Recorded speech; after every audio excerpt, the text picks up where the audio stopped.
Bonjour à tous, j'espère que vous allez bien.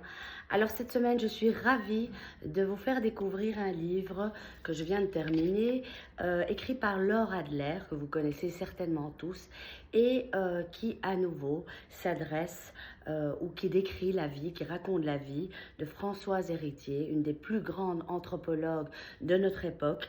Le livre s'intitule Françoise Héritier, Le goût des autres, et c'est publié aux éditions Albin Michel. Alors Laure Adler, vous la connaissez tous, elle est journaliste, elle est écrivaine, elle est historienne, elle est productrice, elle est spécialiste de l'histoire de femmes et de féminisme au 19e et 20e siècle. Elle a écrit la biographie de grandes figures féminines et dans ce livre-là, eh bien, elle raconte cette rencontre. En fait, ce livre est une véritable marque d'affection, je dirais, pour l'être humain qu'était Françoise Héritier, que Laure Adler a eu la chance de très très vite rencontrer quand elle était jeune et qu'elle étudiait à Paris, puisque celle-ci, elles se sont rencontrées, elles fréquentaient les mêmes milieux intellectuels, et elle raconte à quel point Françoise Héritier fait partie de ces personnes qui lui ont donné confiance en elle, qui lui ont donné de l'énergie. Elles sont devenues très amies.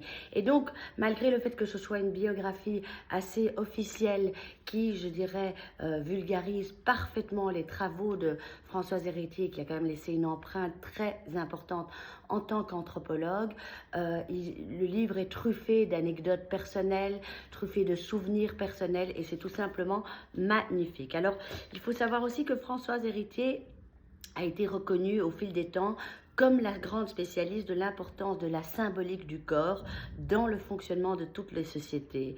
Et donc, elle partait toujours du point de vue de ce qu'elle voyait pour ensuite questionner sur ce qui l'étonne, et elle essayait en fin de compte d'en tirer des théories. Donc sa grande source d'inspiration à Françoise Héritier, c'est d'avoir été et d'avoir eu la possibilité de se trouver sur le terrain, parce qu'en effet, très très vite, avec son compagnon de l'époque, elle va partir en Afrique, où elle va en tant qu'anthropologue, étudier les fondements même de la société, de ses pensées et de ces sociétés différentes des nôtres, et elle va travailler sur le terrain. Et il faut savoir que dans les années 50, c'est une période qui était une véritable explosion de sciences humaines. C'était une période qui était favorable à la volonté de transmission du savoir des jeunes gens qui en avaient marre de la fatigue de l'Occident et qui voulaient aller au bout du monde. Et donc, il y a énormément de femmes ethnologues dans les années 30, avant Françoise Héritier, comme Deborah Lipschitz, Denise Paume, qui fut une amie de Françoise Héritier et qui la précéda, et d'autres encore, comme Germaine Dittelen, avec laquelle elle a travaillé sur le terrain. Et donc, cette expérience et la force de Françoise Héritier, c'est ce côté paysan, parce que même si elle est née à Saint-Étienne, elle a passé son enfance avec ses grands-parents en Auvergne, avant qu'elle quitte définitivement son milieu familial, qui ne comprend pas très bien à l'époque le choix qu'elle fait en tant que femme, qui ne la suit pas. Et donc, elle a toujours gardé ce côté un peu paysan, ce côté espèce de savoir-faire paysan sur le terrain.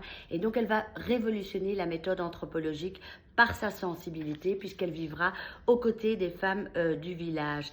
Et donc, ce qui est magnifique, c'est qu'elle part avec son compagnon de l'époque, qui est Marc Auger. Elle aura une fille avec lui en Afrique. Et leur premier terrain d'études, je dirais, seront les Mossi. Les Mossi qui résident majoritairement au Burkina Faso.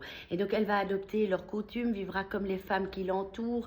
Elle va découvrir la profondeur de leurs pensées, l'importance de la compréhension des autres, afin de se connaître soi-même. Et donc, elle va vraiment tomber amoureuse de ce continent. Elle la fera son refuge. Et même si Michel restera chez les Mossi, elle choisira une autre ethnie qui seront les Samos.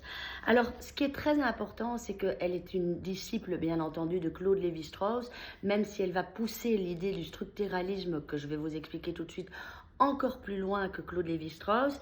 Mais ce qui est magnifique, c'est que pour éviter la mort de l'ethnologie, elle a toujours pensé que celle-ci devait se moderniser, se réinventer. Et donc, elle va s'intéresser à un certain moment à la logique des calculatrices électroniques pour, je dirais, pouvoir ordonner, synthétiser toutes ces recherches et donc permettre à l'ethnologue, pardon, de ne pas s'écarter de la ligne qu'il a suivie, mais tout en donnant à l'ethnologie pas la description d'une étude sauvage, mais qui s'occupe au fait de choses lointaines, mais plutôt une méthode contemporaine qui permet aujourd'hui de rendre intelligible le chaos des faits sociaux. Donc elle va trouver l'ordre sous le désordre et tenter de mettre au jour les mécanismes universels de la pensée. Et c'est ça finalement le structuralisme, c'est que derrière finalement la différence entre toutes ces ethnies, entre le monde occidental, c'est qu'il y a finalement un soubassement universel à toutes ces cultures.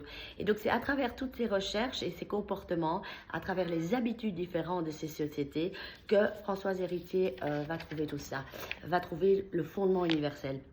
Alors, elle est féministe convaincue, elle a lutté contre toutes les formes d'oppression dont souffrent les femmes partout dans le monde.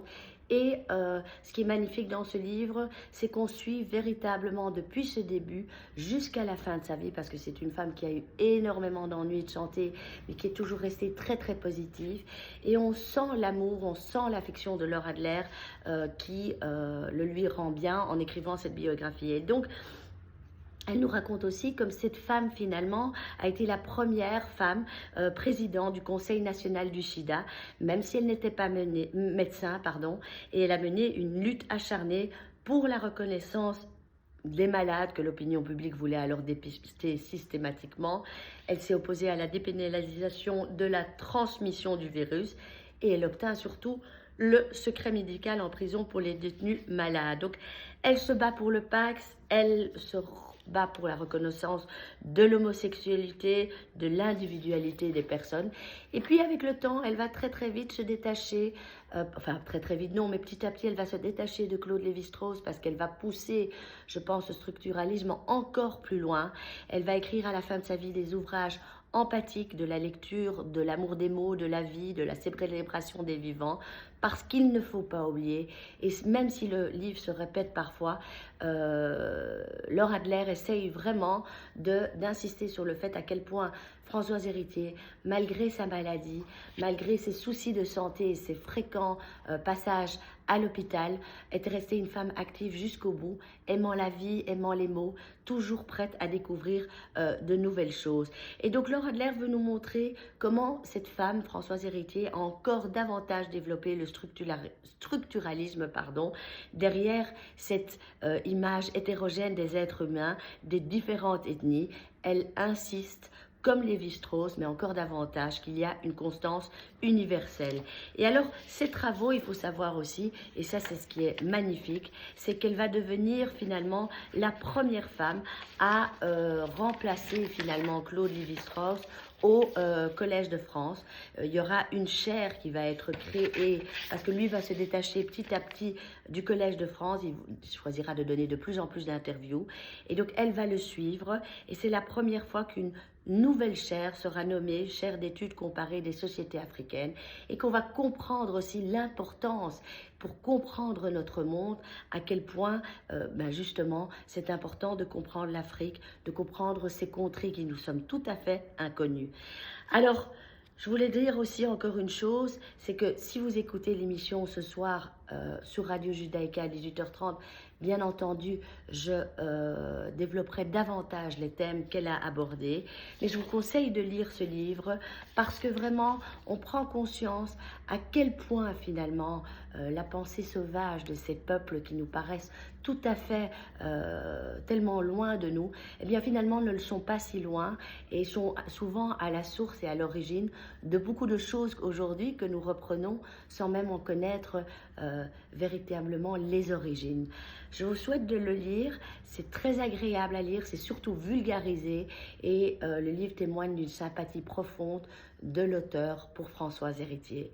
Je vous souhaite une bonne semaine et on se retrouve la semaine prochaine pour la dernière émission de l'année 2022. À bientôt.